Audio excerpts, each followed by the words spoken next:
Halo semuanya. Jadi pada video kali ini kami akan membahas tentang fonologi. Sebelumnya, aku Kepiting Ari yang akan menjelaskan tentang fonologi. Nah, fonologi itu secara etimologis berasal dari gabungan kata fon yang berarti bunyi dan logi yang berarti pengetahuan. Dengan demikian, fonologi dapat diartikan sebagai pengetahuan atau ilmu mengenai bunyi.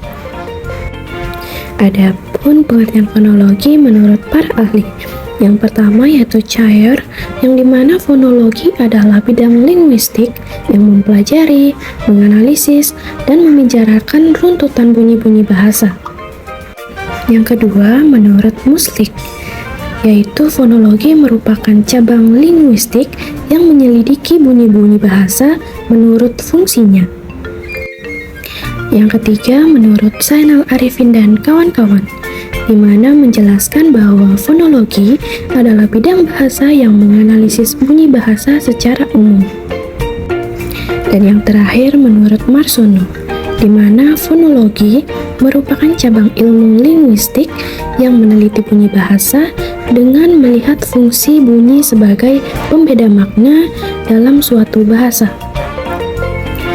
Dari sekian pendapat para ahli, dapat kita simpulkan fonologi adalah cabang linguistik yang menyelidiki, mempelajari, membahas, dan menganalisis bunyi ujaran yang dihasilkan oleh alat ucap manusia yang dapat meliputi fonetik dan fonem. Nah, untuk penjelasan yang lebih detail mengenai fonetik dan fonem, simak terus yuk video berikutnya. Terima kasih.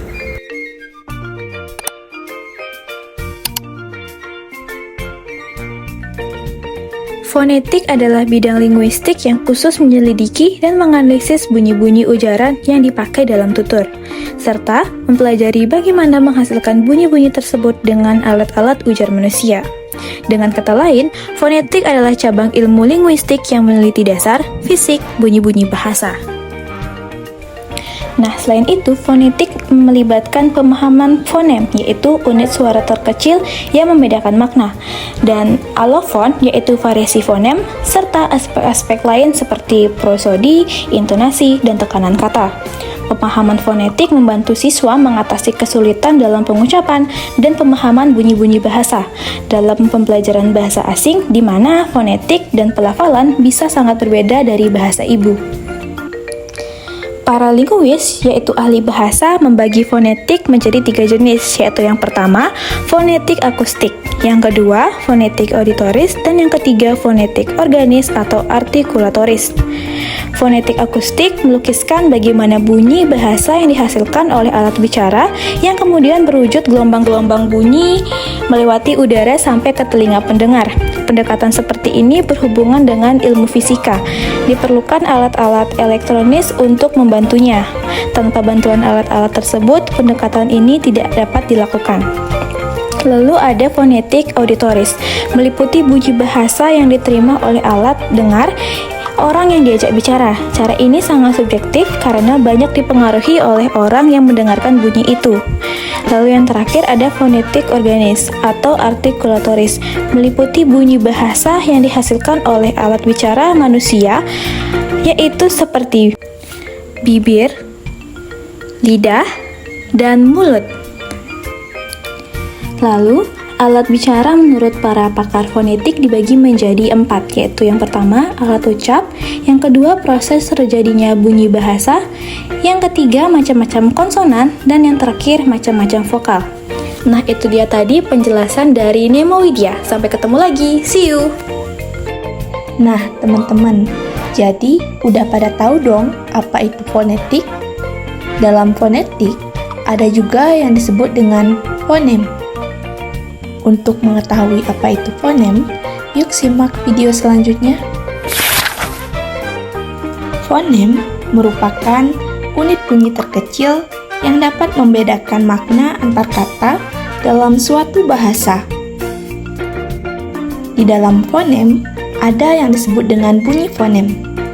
Bunyi fonem merupakan satuan bunyi fonem bahasa terkecil yang bersifat fungsional. Artinya, satuan memiliki fungsi untuk membedakan makna. Fonem memiliki dua jenis utama, yaitu fonem vokal dan fonem konsonan. Fonem vokal merupakan bunyi vokal yang menjadi inti dari suku kata. Dalam bahasa Indonesia, terdapat fonem vokal seperti A, I, U, E, dan O. Bahasa Indonesia memiliki 20 bunyi fonem vokal yang terdiri dari 12 vokal monoftong dan 8 vokal diftong. Jenis fonem yang kedua ada fonem konsonan, merupakan bunyi konsonan yang melibatkan penghalang atau penyempitan aliran udara.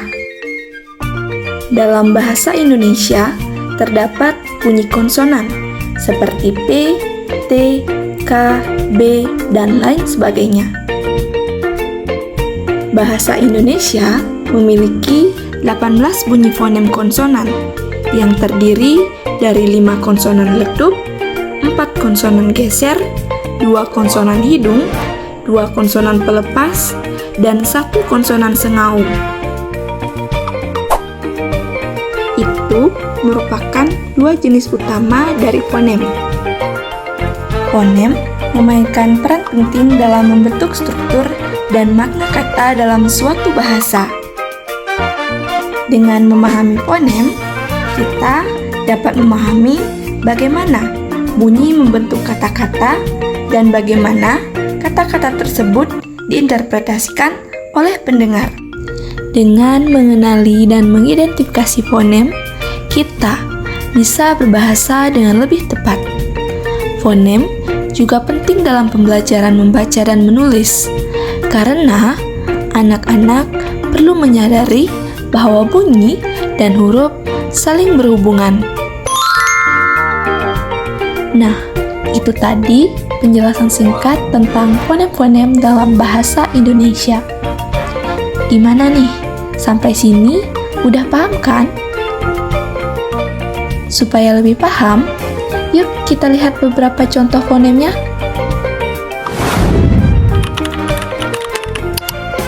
Halo semuanya, hari ini saya akan menjelaskan mengenai contoh-contoh fonem dalam bahasa Indonesia. Fonem itu ada 3 jenis. Di sini saya akan menyebutkan contoh-contohnya. Yang pertama itu ada fonem vokal. Nah, dalam bahasa Indonesia ada 5 huruf vokal, yaitu A, I, U, E, dan O. Contoh katanya yaitu sapi akan berbeda dengan kata sopi karena huruf A-nya diganti dengan huruf O. Nah, perbedaan satu huruf vokal saja bisa membuat kata berubah arti atau bahkan tidak bermakna. Yang kedua ada fonem konsonan. Contoh konsonan yaitu B, C, D, G selain vokal. Misalnya kata palu dan balu. Keduanya memiliki arti yang berbeda karena bunyi awalnya juga berbeda, yaitu P pada palu dan B pada balu. Yang ketiga ada fonem diftong. Dalam bahasa Indonesia ada 3 fonem diftong. Yang pertama, diftong naik menutup maju, ai. Contohnya pandai, rantai, sungai. Yang kedua, ada diftong naik menutup maju, oi. Contohnya amboi, sepoi. Yang ketiga, ada diftong naik menutup mundur, au. Contohnya pulau, harimau. Nah, dari semua contoh tadi, kita bisa melihat bahwa fonem itu sangat penting. Walaupun kecil, fonem bisa mengubah makna kata secara keseluruhan.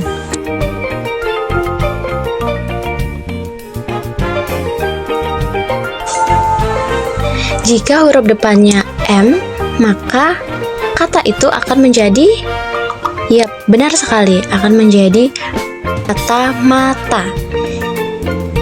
Jika depannya huruf K, maka kata tersebut akan menjadi kata. Mata dan kata memiliki makna yang berbeda karena bunyi awalnya juga berbeda. Nah teman-teman, tadi kita sudah belajar contoh fonem vokal, konsonan, dan diftong. Semoga dengan memahami bunyi-bunyi bahasa ini, kita bisa lebih mudah membaca, menulis, dan berbicara dengan benar. Semoga teman-teman semakin semangat belajar bahasa Indonesia, karena bahasa adalah jembatan untuk menyampaikan pikiran dan perasaan kita. See you! Nah, teman-teman semuanya, itulah tadi penyampaian materi mengenai fonologi. Untuk selanjutnya yaitu mengenai bagaimana pembelajaran fonologi bahasa Indonesia yang dapat diterapkan di sekolah dasar. Belajar membaca dan menulis di SD tidak hanya sekedar mengenal huruf. Anak-anak juga perlu memahami bunyi bahasa, karena huruf dan kata hanya bermakna jika anak bisa menghubungkan huruf dengan bunyi yang dihasilkan. Jika anak sudah terbiasa mendengar perbedaan bunyi, mereka bisa langsung membedakan kedua kata itu, sehingga bisa membaca dan menulis dengan benar. Ini menjadikan peran fonologi sangat penting melalui pembelajaran bahasa. Pengajaran fonologi di SD biasanya dibagi berdasarkan kelas dan kemampuan anak. Yang pertama yaitu kelas rendah, antara kelas 1 sampai dengan kelas 3 SD, di mana fokus utamanya adalah pengenalan bunyi dan huruf. Seperti yang dijelaskan sebelumnya, seperti A, I, U, E, O. Selanjutnya, guru dapat menyanyikan alfabet dengan suara lantang seperti A, dan diikuti oleh anak-anak dengan menirukan suara lantang tersebut. Kemudian selanjutnya ada permainan tebak huruf menggunakan kartu, yang mana guru menyebut bunyi huruf, misalnya B. Anak kemudian menunjuk kartu huruf B. Atau bisa juga dengan membaca kata sederhana seperti kata bola, api, rumah, dibaca bersama-sama agar anak terbiasa mengucapkan bunyi huruf dengan benar. Selanjutnya ada kelas tinggi antara kelas 4 sampai kelas 6 SD, yang mana anak mulai belajar hubungan bunyi dan makna. Misalnya, kata api dan abi berbeda bunyi awal, yaitu a, bi, dan a, bi, sehingga artinya akan berbeda. Agar anak-anak lebih paham, maka guru dapat mengajak anak dengan membaca nyaring bersama-sama, yang mana guru membaca, anak menirukan.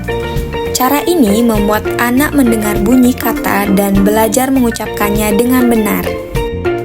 Nah, melalui fonologi ini, anak SD akan mendapatkan banyak sekali manfaat seperti mengucapkan kata dengan benar, membedakan bunyi yang mirip, dan belajar membaca serta menulis lebih lancar.